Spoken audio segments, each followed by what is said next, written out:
Ang kwentong ito ay hango sa totoong buhay. Karanasan ito ni Nelson. Taong 1957, Alamada, Cotabato.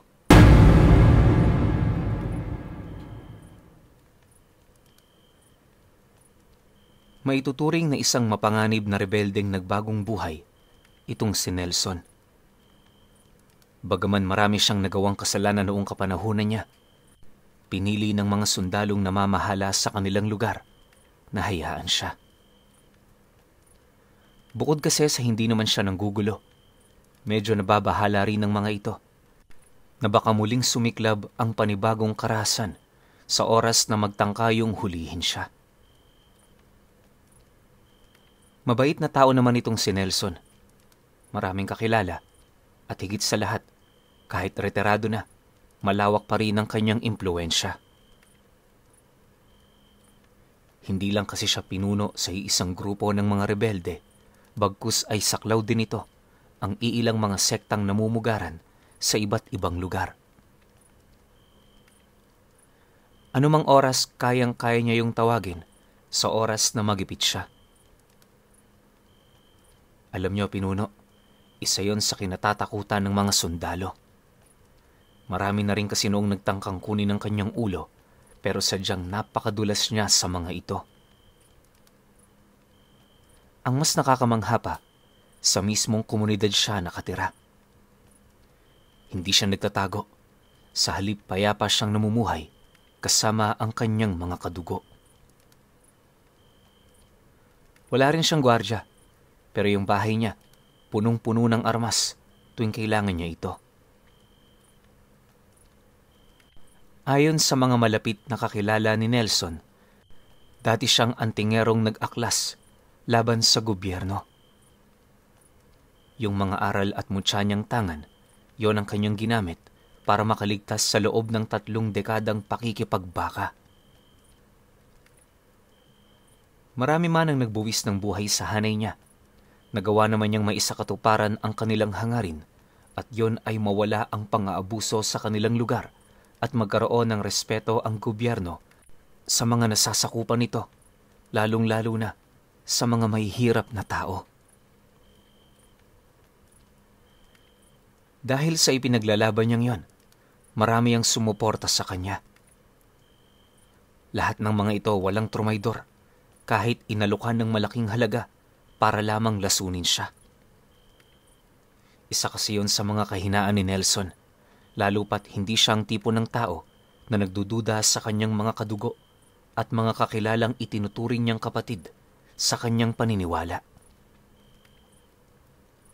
Ayon sa kanya, mahirap mamatay sa kamay ng mga kaibigan, pero mas mahirap mamatay sa kamay ng mga kalaban. Dagdag pa niya na puro ang kanyang pagtitiwalang ibinibigay, kaya lubos siyang natutuwa sa mga taong naging tapat sa kanya hanggang sa kahuli-hulihan ng kanilang mga buhay.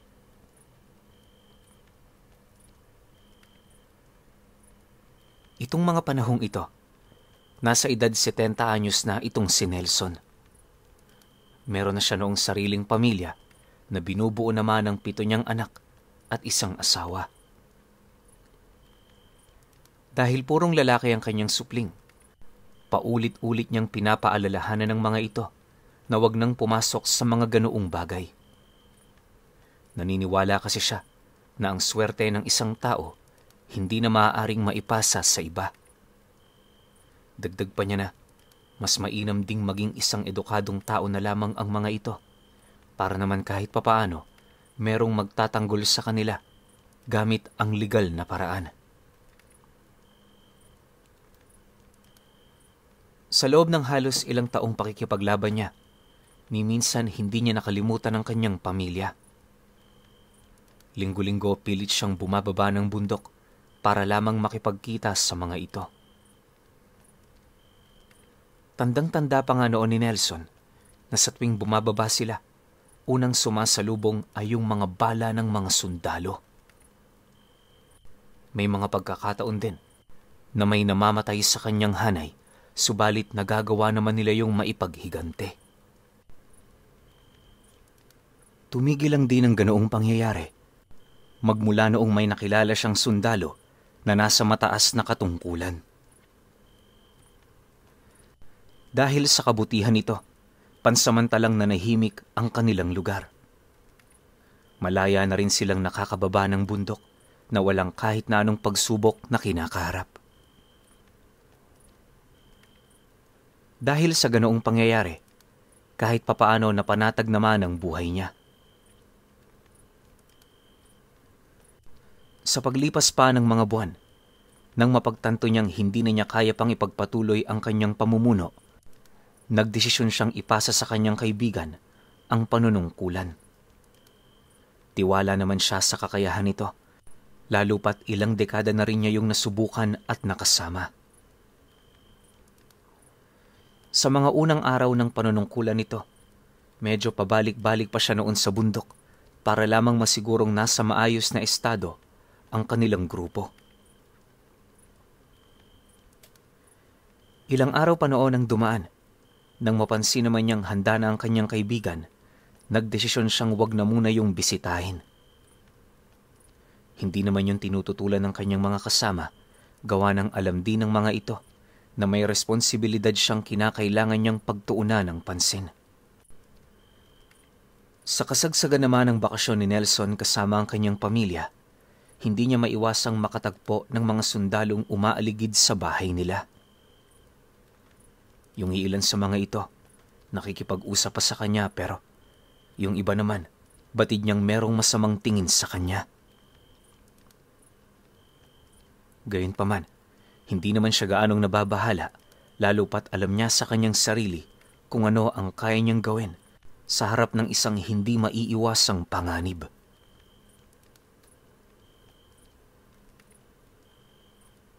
Isang umaga, habang nagkakape si Nelson sa labas ng bahay nila, meron siyang nasipat na isang sundalo na nagmamadaling naglalakad papalapit sa bahay nila. Pagpasok naman ito sa loob ng kanyang bakuran, dali-dali naman niyang hinawakan ng tali ng alaga niyang aso para pakalmahin ito. Makalipas pa ang ilang minuto, nang magkaharap na sila, agad namang nagwika sa kanya ang sundalo ng, Nelson, anak mo ba si Lito? Hindi na ako magpapaligoy-ligoy pa sa inyo. Pagsabihan niyo yan, naiwasan ng anak ko. Alam mo kasi, hindi nagugustuhan ng asawa ko ang pag-aaligid niya sa bahay ko. Wala sanang samaan ng loob. Ang sakin lang, maging maayos tayong lahat. Nang marinig naman ni Nelson ang sinabi nito, bahagya naman siya noong napasilay sa kanyang bahay habang patuloy na pinag-iisipan ang sinabi nito. Maya-maya pa, pagbaling naman ang kanyang paningin sa panauhing yon, kalmado naman siyang sumagot doon ng, Hayaan mo at pagsasabihan ko. Pero paalala ko lang sa'yo, ano man ang nararamdaman ng anak ko, labas ako dyan. Kung malalagay man siya sa panganib, dahil sa babala niyong yan, hindi ako magdadalawang isip na tumulong. Padre de pamilya ako ng tahanang ito. Ano man ang problema, ako ang unang haharap. Kasabay ng kanyang pagwika ay ang pag-amoy naman niya ng kakaibang baho na nanggaling sa mismong kasuotan ng lalaking yon. Sa puntong yon, kahit alam niyang isa itong pangkaraniwang tao, nasisiguro niyang meron yung mga kapamilyang may kakaibang dugong nananalaytay sa katawan ng mga ito. Malakas ang kanyang kutob na kung hindi yun nahanay sa mga mambabarang, paniguradong pamilya ito ng mga aswang. Nang marinig naman ng lalaki ang kanyang sinabi, dali-dali naman yung umalis nang masipat nito ang iilan niyang mga kapitbahay na pasimple namang nakikinig sa kanilang pag-uusap. Dahil sa pangyayaring yon, minabuti naman niyang hayaan na ito nang sa gayoy makaiwas sa anumang pangyayaring hindi nila inaasahan. Makalipas pa ang ilang minuto, nang mawala na ang sundalo, agad naman niyang tinawag ang panganay niyang anak na inaasahan na niyang nakikinig sa likurang bahagi ng pinto ng bahay nila. Pagkarinig naman ito ng pagtawag niya, kabado naman yung lumapit habang pilit nitong ipinapaliwanag ang kanyang panig. Ayon sa anak niyang nasa edad 22, maganda ang anak ng sundalong yon. Kaya naman natipuhan niya ito. Inamin din itong nagugustuhan din siya ng dalaga. Kaya na may ang mga pagkikita nila at pagpapasya na sisiguro nitong kagustuhan ng kanilang mga puso. Pagtatapat pa nito sa kanya na maganda ang hangarin niya sa babaeng yon. Kaya na may nakahanda niya yung panindigan, maipagpatuloy lamang ang pagmamahalang kanilang nasimulan. Matapos naman itong marinig ni Nelson, hindi na rin siya nagdalawang isip na suportahan ang kanyang anak. Naniniwala siya na ang pasya noon ng kanyang panganay ang makakabuti sa buhay nito. Ayaw din niya yung tanggalan ng karapatan na mamili ukol sa taong hinahangad nitong makasama ng panghabang buhay. Sa pagpapatuloy naman ng kanilang pag-uusap, mariin niya yung inabisuhan na maghanda. Pagkalahad naman niya ng bagay na yon, agad naman niyang tinawag ang kanyang asawa para utusan yung gumawa ng mga kakaning dadalhin nila. Ilang oras pa ang lumipas, bago pa man sumapit ang tanghali, kasalukuyan na nilang binabagtas ang daan patungo sa bahay ng sundalo. Pagdating naman nila sa lugar na ito, agad naman niya yung nakita na kasalukuyang nagsasalansan ng mga panggatong sa initan. Pagsilay naman ito sa kanya, agad naman yung lumapit habang nagtatanong ukol sa pakay nila. Nang marinig naman yon ni Nelson, hindi na rin siya nagdalawang isip na ilahad ang tungkol sa hinahangad niyang pakikipag-usap sa asawa nito. Ayon sa kanya, hindi niya hahayaang masaktan ng basta-basta ang kanyang anak, lalo na kung walang matibay na rason para gawin ito ng mga magulang ng babaeng napupusuan nito. Dagdag pa niya na, tatanggapin nila ang lahat ng magiging pasya nito kung yung anak nila mismo ang tatanggi ng mga nararamdaman nito para sa kanyang panganay. Mariin niya ring inilahad sa lalaki na hanggat maaari, pagbigyan nila ang kagustuhan nilang yon kung nais nilang hindi na sila magpumilit pa. Matapos naman yung marinig ng sundalo, wala na nga itong nagawa kundi ang tumango. Pagpasok naman ito sa loob ng bahay, matyaga naman silang naghintay hanggang sa dumating ang puntong muli na yung lumabas kasama ang anak nito. Pagsilay naman ni Nelson sa napupusuan ng kanyang anak, hindi naman niya maiwasang matuwa, gawa ng halos magkaparehas nga sila ng tipo nito. Maya-maya pa, bahagya namang nabaling ang kanilang atensyon sa sundalo nang marinig naman nila yung magwika sa kanila ng, "Sa loob na lang tayo mag-usap para maging klaro ang lahat. Halina kayo. Kanina pang naghihintay ang asawa ko." Dahil sa sinabi nito, hindi naman sila nag-alangang sumunod sa lalaking yon. Pagpasok naman nila sa loob ng bahay, unang bumungad sa kanila ang napakaganda at napakaaliwalas na paligid. Ayon kay Nelson na, sa unang tingin, masasabi mong pangkaraniwang tao lang ang naninirahan sa lugar na yon. Pero pagharap niya sa kinaroroonan ng asawa ng sundalo, unang bumungad naman sa kanya ang napakabigat na presensya nito. Sa kanyang pagmamasid, napansin naman niyang yon ay napakatahimik. Bagaman hindi ito nagsasalita, hindi naman niya maipagkakaila ang tungkol sa pagtitimpi nitong magsalita. Makalipas pa ang ilang minuto, Nang hindi na maatim ni Nelson ang pangyayaring yon, minabuti naman niyang tanungin ng babae ukol sa nais nitong mangyari. Dagdag pa niya na anuman ang pasya ng mag-ina, taus-puso nila yung rerespetuhin. Ang sa kanila lang, maging maayos ang lahat para naman kahit papaano, hindi sila magkasakitan. Hindi naman sa nangingialam ako. Pero hindi ba karapatan ng dalawang bata kung ano ang kanilang gustong gawin sa buhay? Matinong tao ang anak kong ito. Kaya nasasaktan talaga ako sa pangingialam ninyo. Bakit hindi nyo sila hayaan na maging masaya? Suportahan na lang natin. Tutal nasa tamang edad na rin naman sila. Wika ni Nelson sa asawa ng sundalo. Nang marinig naman ito ang kanyang sinabi, pansin na pansin niya ang tila bang pananahimik ng taong yun. Makalipas pa ang ilang minuto, nang akmang magsasalita pa siya, bahagya naman siyang natigilan nang marinig niya ang sagot ng babae sa kauna-unahang pagkakataon. Ayon dito, wala namang problema sa ginagawa ng kanyang anak.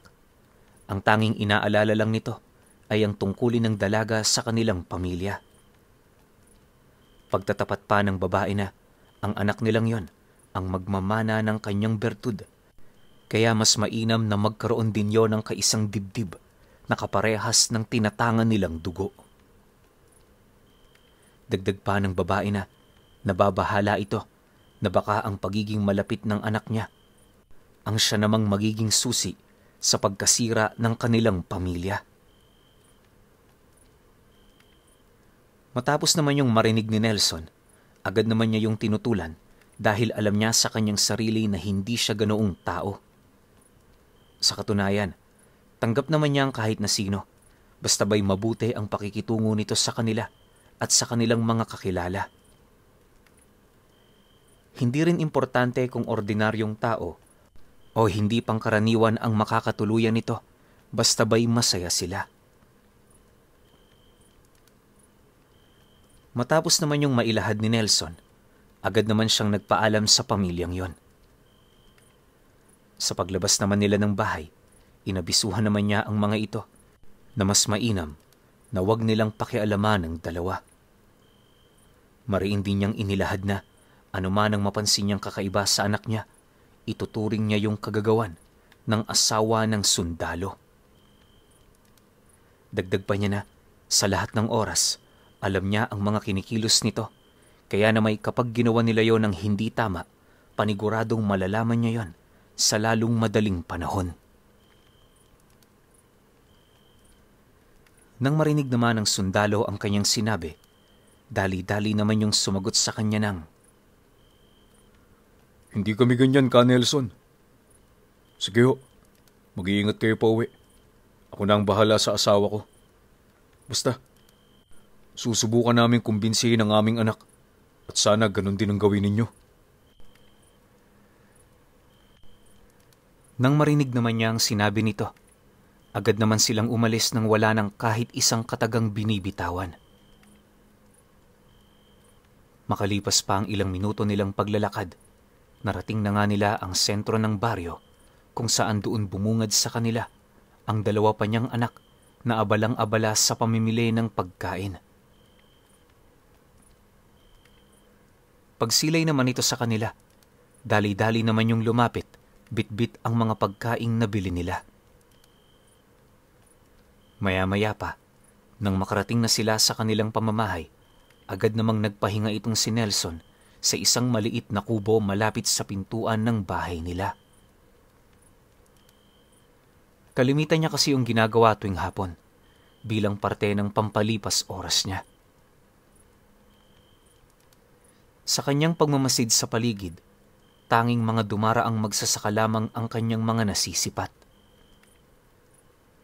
Bagaman kilala niya ang iilan sa mga ito, minabuti naman niyang wag yung pansinin, nang sa gayoy mapag-isipan niya ng maigi ang mga bagay na kanyang gagawin. Dumaan pa ang ilang oras Pagtungtong naman ng 6:00, nagdesisyon na siyang pumasok na. Bale, inagahan pala nila ang pagkain ng hapunan para naman kahit papaano makapagpahinga sila ng maaga.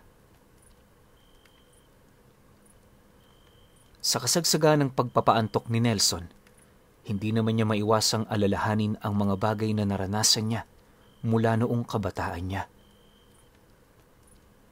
Tuwing ipinipikit niya ang kanyang mga mata, purong mga tunog ng putok ng baril ang kanyang naririnig.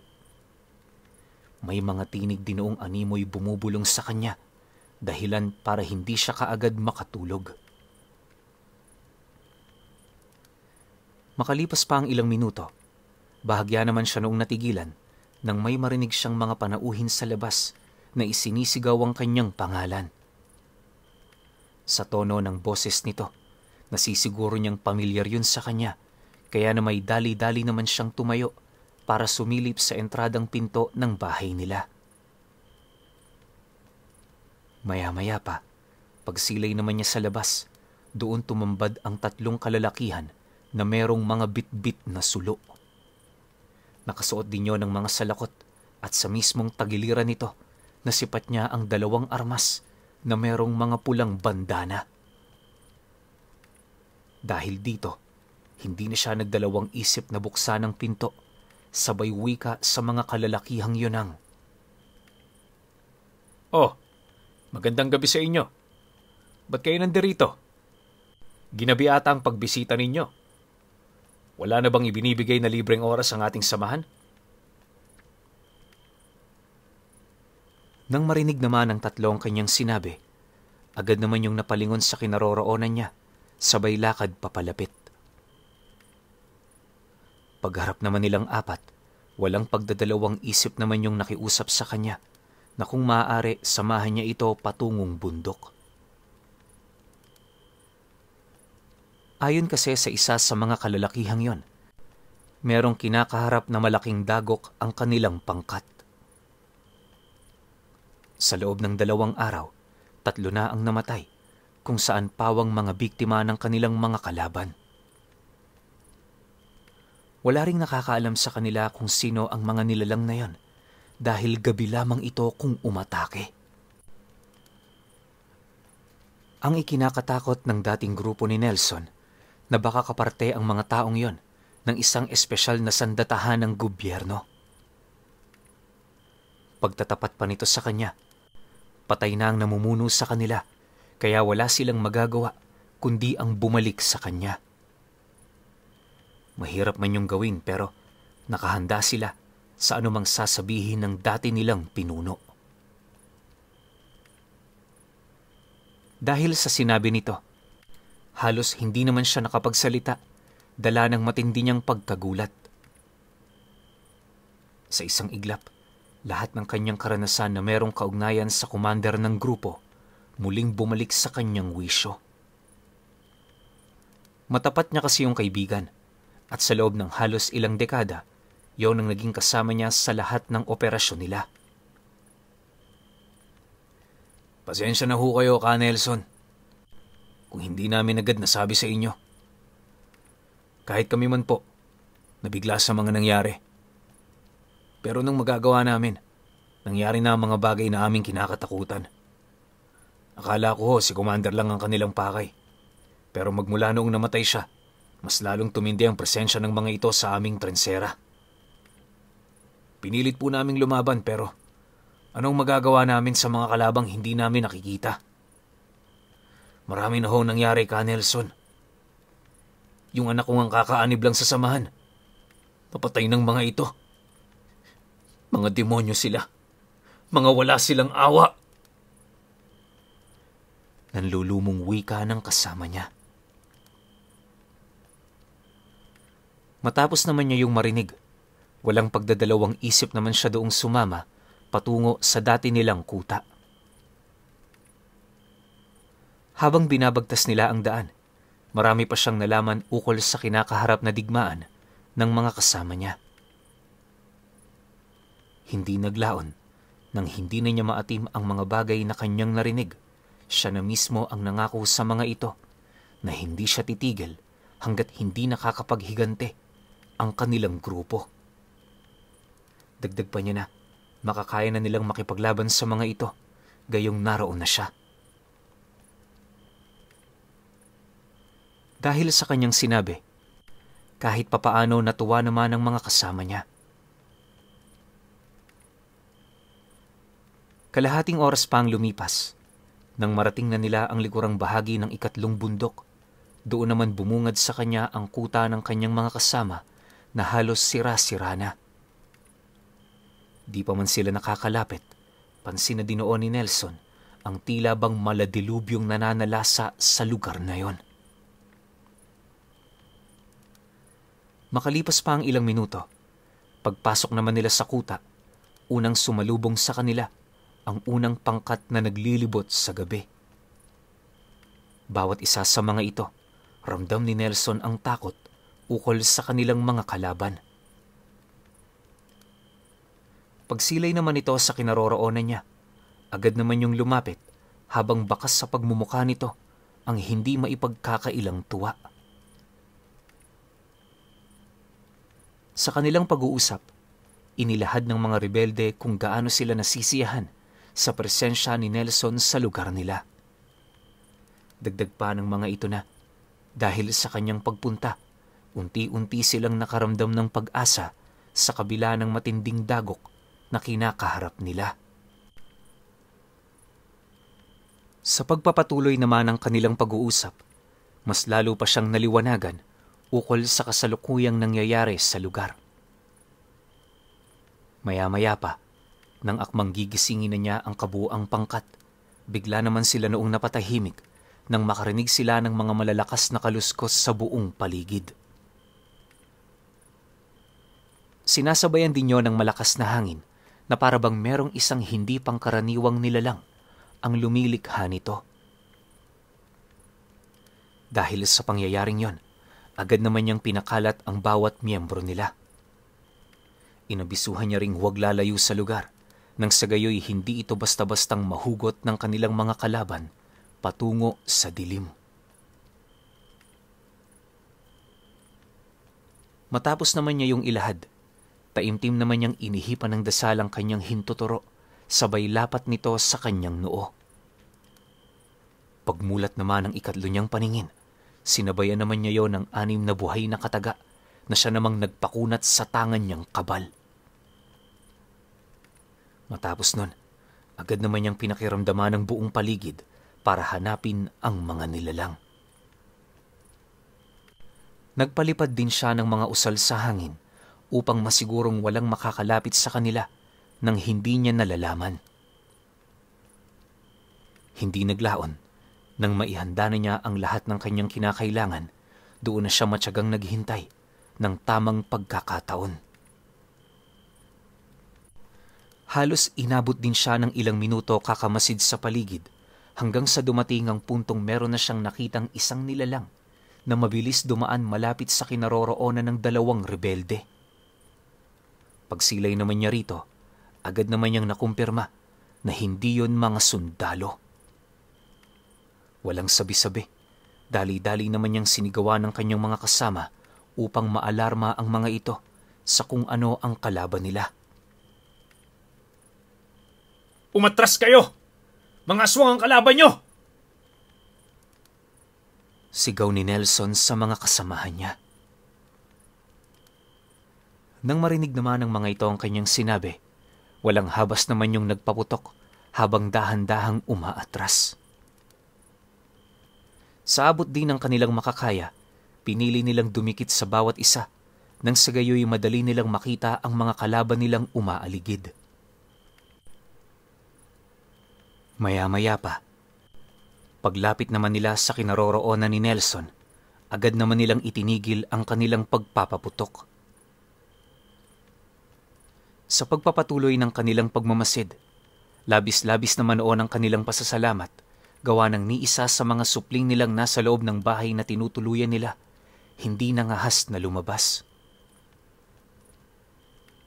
Maaaring alam na ng mga ito ang mga nangyayari sa kanilang lugar, kaya nagdesisyon yung manatili sa loob. Sa pagbalik naman ng katahimikan sa lugar na yon, sa kauna-unahang pagkakataon, nasipat ng rebeldeng grupo ang totoong kaaway ng kanilang pangkat. Base sa pagkakatanda ng mga saksi, naaktuhan nilang naglalakad ang humigit sa 15 nilalang sa entradang bahagi mismo ng kanilang pugad. Habang binabagtas ng mga ito ang daan, nanlilisik naman ang mga mapupula nitong mga mata habang nakatitig sa kanila. Butot balat din ang karamihan sa mga ito pero labis yung nakakapangilabot gawa ng pansin na pansin nila ang tila bang pagiging kakaiba ng wangis ng mga nilalang na yon. Makalipas pa ang ilang minutong pagmamasid, doon na rin nila nasilayan ang 3 dambuhalang aso na halos gakalabaw ang laki. Bagaman dambuhala ang mga nilalang na yon, kahit isang mahinang kaluskos, wala silang naririnig na nagmumula sa mga ito. Maya-maya pa, pagtigil naman ng mga nilalang sa loob mismo ng kuta, doon naman nakita ni Nelson ang isang matandang aswang na dahan-dahang bumabalik sa orihinal nitong kaanyuan. Pagtitigan naman nilang dalawa, napangiti lang naman ang matanda habang nagwiwika sa kanya ng, "Akala ko ba tinalikuran mo na ang pagiging rebelde mo?" "Kumusta ka na, Commander? Marami akong naririnig na balita ukol sa'yo, kaya sinubok ko ang grupo mo. Kaso lang nung dumating kami rito, wala ka na. Marami na ring nagbago. Dala ng galit ko nun, pinatay ko yung tagapaghalili mo. Umaasa ko na dahil doon, magpapakita ka. Hindi nga ako nagkamali."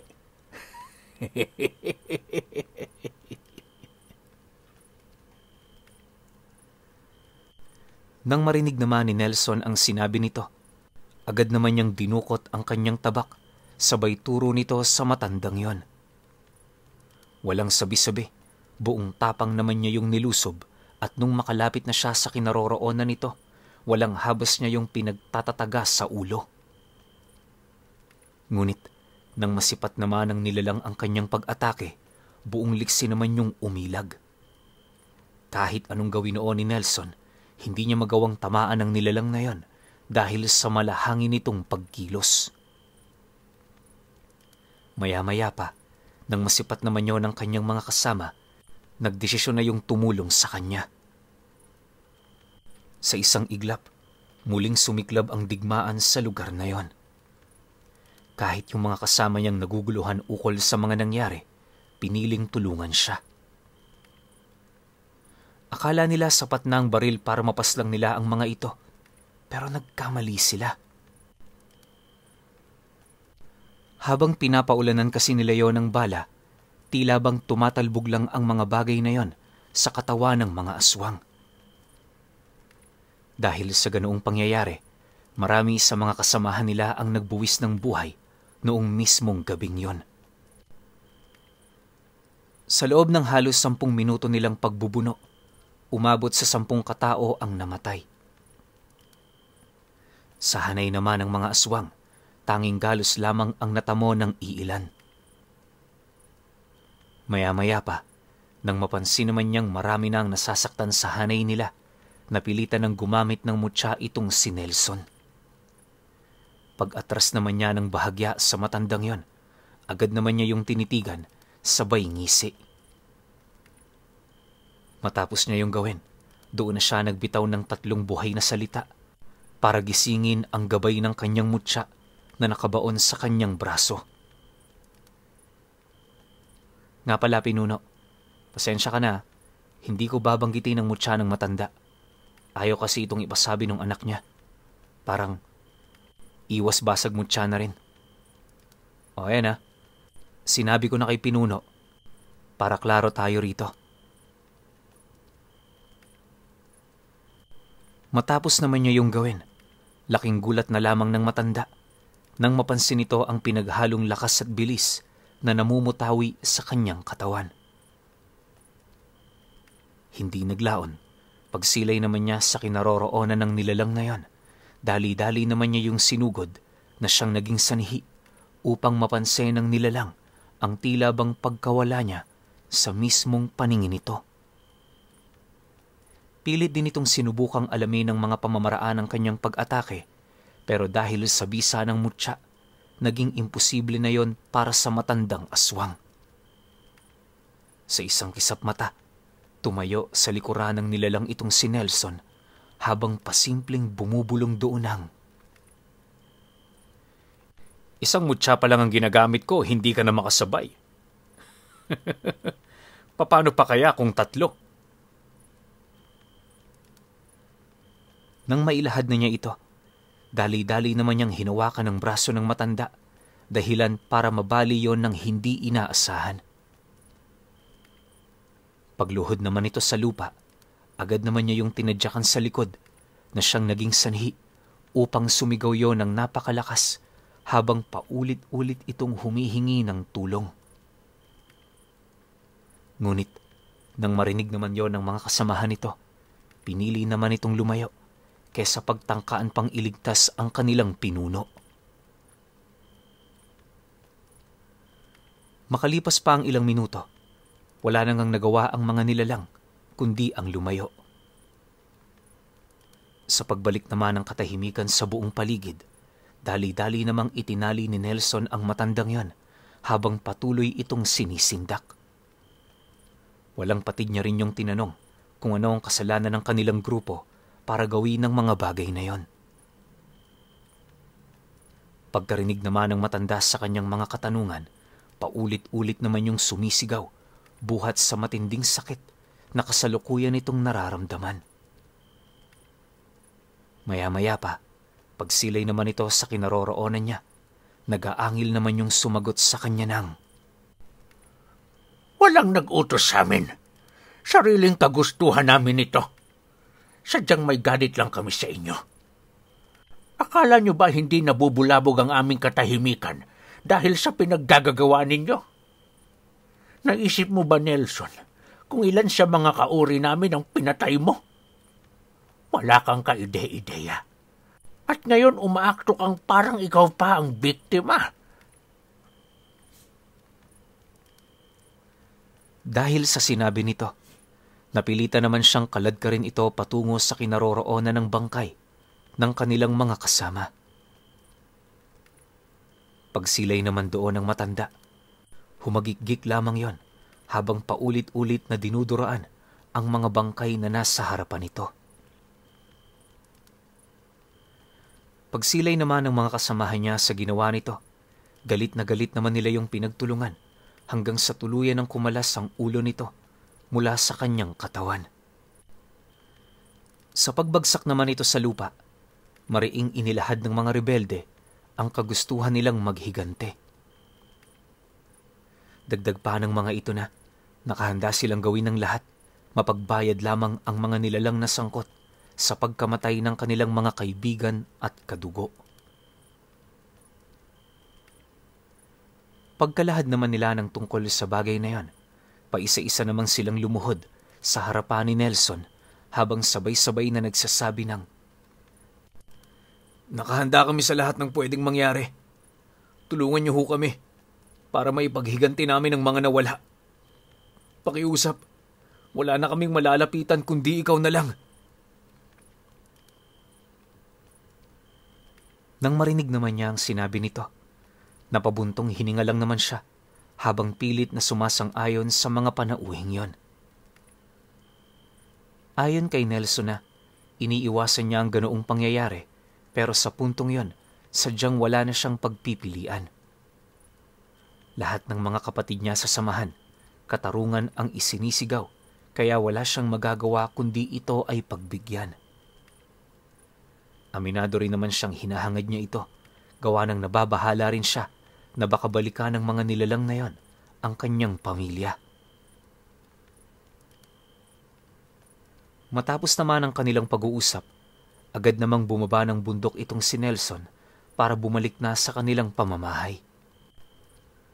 Upang makasiguro ring makakauwi siya ng ligtas, sinamahan siya ng matataas na opisyal ng grupo na kargado ng mga armas. Hindi naglaon. Nang marating na nila ang baryo, walang pagdadalawang isip naman niya yung inabisuhan ukol sa gagawin nilang plano sa mga susunod na araw. Mariin niya ring inilahad sa mga ito na hanggat wala pang senyas na nagmumula sa kanya, iwasan nilang gumalaw nang naaayon lamang sa bugso ng kanilang damdamin. Pagpapaalala pa ni Nelson, tuso at mapanlin lang ang mga aswang, kaya kinakailangan nila itong gamitan ng talino kapag nagdesisyon silang makipaglaban sa mga ito. Matapos naman yung marinig ng kanyang mga kasama, dali-dali naman yung umalis sa pamamahay niya. Sa paglipas pa ng mga araw, walang ibang ginawa ang kanilang pangkat kundi ang maghintay. Hanggat wala ring ulat na naghahayag ng kakaibang kaganapan sa kanilang kuta, iniiwasang tumungo doon ni Nelson dahil sa pag-init ng mga mata ng mga sundalong naglilibot sa kanilang lugar. Hindi niya mawari pero magmula noong sumiklab ang gulo, tila bang may binabalak ng kakaiba ang mga sundalo. Gayunpaman, sa kabila ng mga nararamdaman niyang yon, minabuti niya pa ring manatiling kalmado. Kampante naman siya kahit papaano, gawa ng nasisiguro niya, hindi siya iiwan ng kanyang kabal anumang oras at pagkakataon. Dahil sa ganoong pangyayari, unti-unti namang nakarating sa kanyang mga kasama ang kanyang sitwasyon, kaya na may ora mismo, nagpadala yon sa kanya ng tulong. Tuwing gabi merong mga nagbabantay na mga magsasaka sa kanyang bahay upang masigurong walang magtatangkang pumasok sa loob sa oras ng kanilang pamamahinga. Sinigurado rin nilang nakadistansya ang mga sundalo nang sa gayoy hindi nila masisisi ang mga ito sa anumang pangyayaring hindi nila inaasahan. Isang linggo pa noon ang dumaan na natiling mapayapa ang lugar nila. Akala ng mga kasama ni Nelson magtutuloy-tuloy na ang sitwasyong yon. Pero lingid sa kanilang kaalaman, meron na palang ginagawang hakbang ang kanilang mga kalaban. Sa pagsapit naman ng Biyernes ng gabi, habang nagpupulong sila sa kanilang kuta, bigla naman sila noong natigilan nang dumating ang kanyang panganay na anak kasama ang sinisinta nitong dalaga at ang pamilya nito. Paglapit naman ito sa kinaroroonan nila, agad naman itong inilahad ang kanilang suporta, kalakip ng iilang mahalagang mensahe na merong kinalaman sa mga planong isinasagawa ng mga kalaban nila. Ayon sa ama ng dalagang yon, kapamilya nila ang nakalaban nilang mga aswang, kaya na may merong nakapagtimbre sa kanila ng mga ginagawa nito. Pagtatapat pa nito na, kalat na sa kanilang lugar ang mga pangyayaring yon, kaya na may bawat isa sa mga kalahi nila hindi maiwasang mangamba sa magiging resulta nito. Nang marinig naman yun ni Nelson, agad naman niyang ipinagtapat sa ama ng kasintahan ng kanyang anak kung ano ang nais nitong mangyari. Mariin niya ring inilahad dito, hindi siya magdadalawang isip na durugin ito kung sakali mang mapag-alaman niya na kabilang yon sa grupo ng mga aswang na pumatay sa kanyang mga kasama. Dahil sa kanyang sinabi, tumawa lang naman ang lalaking yon habang sumasagot sa kanya ng, "Hindi mo ako makikita rito kung isa akong traidor. Nandito kaming lahat dahil nandito rin ang aming anak. Tsaka isa pa, nagugustuhan na namin ang panganay mo. Alam mo, sa totoo lang, Commander, kung hindi dahil sa anak mong ito, hindi kami makikisawsaw sa gulong kinakaharap ninyo." Dahil sa sinabi nito, doon niya napagtanto na kasama nila ang pamilyang yon. Matapos naman ang kanilang pag-uusap, agad naman nila itong pinapasok sa isang kubo upang hindi na yon masipat pa ng mga tagapagmasid ng mga aswang na nasa labas ng kuta nila. Ilang oras pa noon ang lumipas, nagpatuloy ang kanilang pag-uusap-usap habang ang iilan naman sa kanila matyagang naglilibot sa kanilang lugar. Bawat isa sa mga ito armado mula ulo hanggang paa, nang sa gayoy masiguro na hindi sila mauunahan ng mga kalaban nila. Pagtungtong naman ng 9:00 ng gabi, matapos naman nilang maibahagi ang kanilang mga suhestyon, muling nagpatuloy ang kanilang pagbabantay sa lugar na yon. Sa pagpapatuloy ng kanilang pagmamasid sa paligid, marami ang nag-akalang magiging isa lang yung pangkaraniwang gabi. Pero habang paunti-unting nakakaidlip ang iilan sa kanila, meron na palang dahan-dahang lumalapit na panganib. 2 minuto bago sumapit ang 11:00 ng gabi, pag-ikot ng huling bantay ng kuta nila, mabilis namang pumuslit ang 2 dambuhalang aso patungo sa kubong pinagpapahingahan ni Nelson. Akala ng mga ito masosorpresa nila ang commander ng grupo, pero pagpasok nila sa loob, bumungad sa kanila ang matanda na kasalukuyang naghahasa ng tabak sa mismong harapan ng panganay nitong anak. Pagbaling naman ito sa hayop na nagkukumahog sumira ng dingding, dali-dali naman niya yung nilapitan, sabay unday ng taga sa mismong ulo nito. Sa sobrang lakas ng pagkakataga doon ni Nelson, halos mahati na ang ulo ng nilalang na yon. Maya-maya pa, nang mapagtanto naman niyang patay na ito, doon na siya nagsimulang makarinig ng mga malalakas na pag-atungal sa buong paligid. Sinasabayan din niyo ng tunog ng mga yapak na parabang nanggagaling sa mga paa ng kalaban nilang hindi mabilang. Dahil sa pangyayaring yon, dali-dali naman siyang lumabas ng kubo para tingnan ang kalagayan ng kanyang mga kasama. Pagsilay naman niya sa loob ng pugad nila, doon niya nasipat ang napakaraming aswang na pilit pinagbububuwal ang mga kubong naroon sa lugar. Yung ilan sa mga ito kasalukuyan ang nakikipaglaban sa kanyang mga kasama, habang ang iba naman pilit na sinusukol ang mga pamilya nitong walang kakayahang makipaglaban. Matapos naman yung masipat ni Nelson, agad naman siyang gumawa ng paraan para makabuo ng isang pangkat. Nang marinig naman yon ng mga kasama niyang malapit sa kanya, mabilis naman yung kumuha ng mga armas, alinsunod sa kanyang utos. Hindi naglaon. Nang makalayo na ang mga ito, walang habas naman nilang pinaputukan ang kanilang mga kalaban hanggang sa mapansin na nila ang sapilitan nitong paglayo sa kanilang mga kasamang nasusukol na. Sige lang! Huwag kayong matakot! Punong-puno ng sumpa ang bawat basyo ng armas ninyo! Tatablan sila niyan, kaya wala silang magagawa kundi ang umiwas! Sigaw naman ni Nelson, pagsilay naman niya sa mga aswang na walang habas na kumakaripas ng takbo papalayo. Makalipas pa ang ilang minuto, nang masipat niyang nakakabawi na sila, doon na siya gumawa ng paraan para makapaghigante. Habang pinagmamasdan niya noon ang mga nangyayari, maigi naman niyang hinanap ang pinuno ng kanilang katunggali. Sa isip-isip niya, para matapos ang kaguluhan sa kanilang lugar, kinakailangan niyang putulin ang mismong pinagmumula nito. Maya-maya pa, pagsilay naman niya sa malayong parte ng lugar, doon bumungad sa kanya ang isang babaeng may napakahabang buhok. Nakasuot yon ng kulay itim na bestida at sa likurang bahagi nito, naroon ang 5 nagsisilakihang nilalang na parang sa demonyo ang anyo.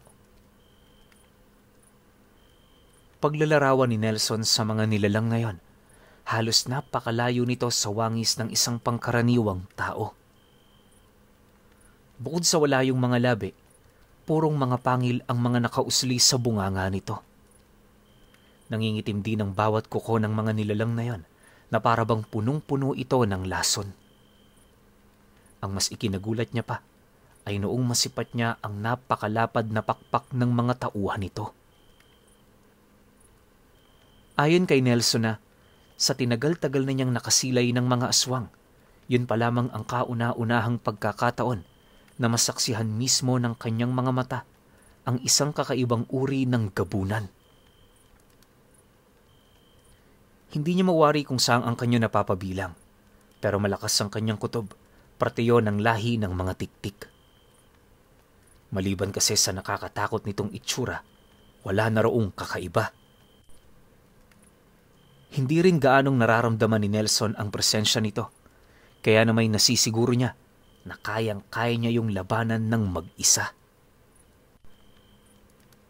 Dahil sa kanyang mga nalaman, agad naman niya yung sinugod kasama ang 2 opisyal ng mga rebelde. Yon ang nagsilbi niyang kalasag at sandata upang mabilis niyang marating ang kinaroroonan ng pinuno ng mga kalaban nila. Hindi naglaon.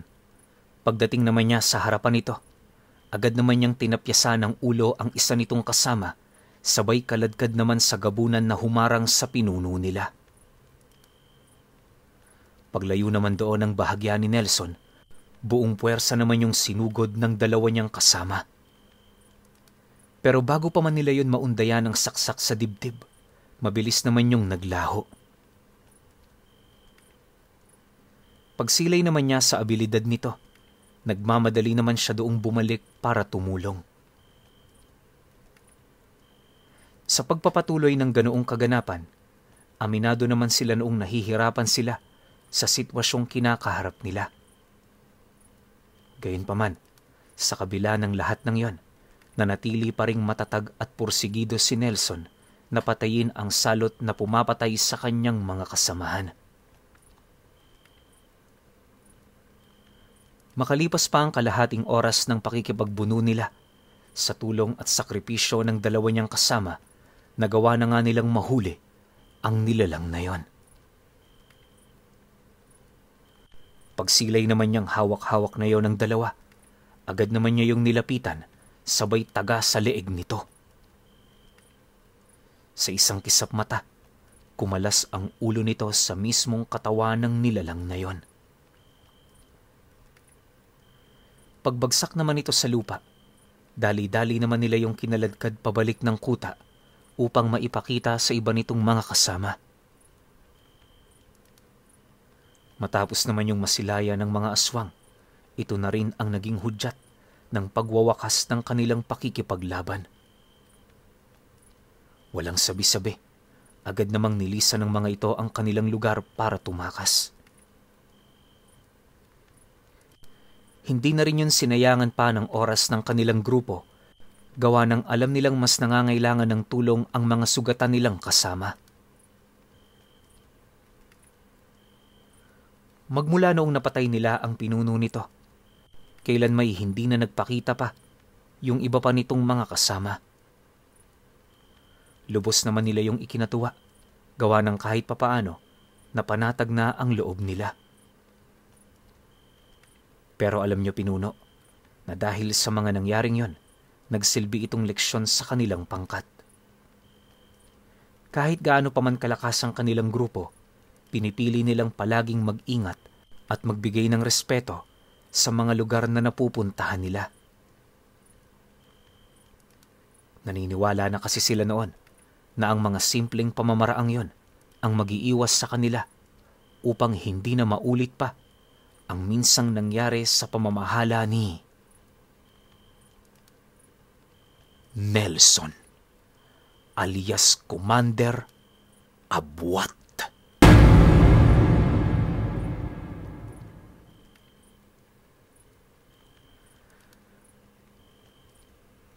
Okay, opinyon ko sa kwento. Ganda ng kwento na to, no? Tungkol sa isang commander na kinakatakutan ng kahit na sino. Pero yun nga, ito yung sinasabi ko na kapag merong hindi kaya yung mga nilalang na nasa kaliwa sa grupo ninyo o sa pamilya ninyo, ang titirahin niyan yung pinakamahina. Well, sabihin na natin yung pinagkatiwalaan ni Nelson hindi yun sobrang hina. Pero sa kanilang dalawa, yun yung mas mahina. So anong ginawa ng mga aswang? Ginantihan nila si Nelson sa pagkitil ng buhay nung pinagkatiwalaan ni Nelson. Gets ba? Nasusundan niyo ba ako? Yun yung nakikita ko sa buong takbo ng kwento na to. Kaya para sa akin, ang ganda nito. Pero alam niyo, curious ako eh. Kasi isang mutya pa lang yung ginamit ni Nelson, bulagta na kaagad yung matandang gabunan. Di ba? Paano pa kaya kung yung dalawa pa? Di ba? Ang tanong, ano kaya yung dalawang yun?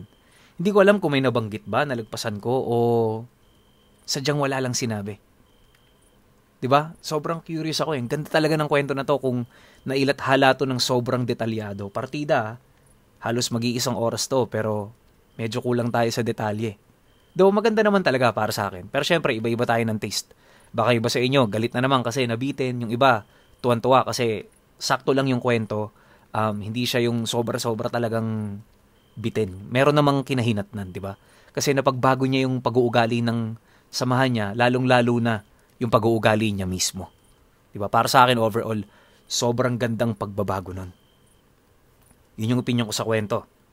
Maiba tayo. Welcome nga pala dito sa bago nating channel na Anghel. No? Yung pinuno kasi natin na channel, alam niyo, kwento ko lang din, pero magla-live ako mamaya, hintayin niyo ako sa pinuno. Ang dami kasing nagnanakaw talaga ng video doon. Tapos ginagawan chipmunk, yung voice, kasi uso na ngayon yun eh, yung AI, di ba? Ang daming gumagawa nun. Ngayon pa lang unahan ko na kayo, yung mga gumagawa o yung mga sakaling gagawa pa sa future, lalo na ngayon, meron tayo. Kahit anong gawin nyo, hindi mamomonetize ang mga channel ninyo. Walang mangyayari dyan. Tsaka, ang mangyayari lang paulit-ulit, yun nga, madedemonetize yung channel natin sa kabila. Re-report ko lang yun, ilang araw, babalik yun. Tapos sa inyo, walang mangyayari. Kahit patuloy nyong nanakawin yan, mapapagod lang kayo kaka-edit ng kaka-edit. Pero hindi kayo kikita dyan.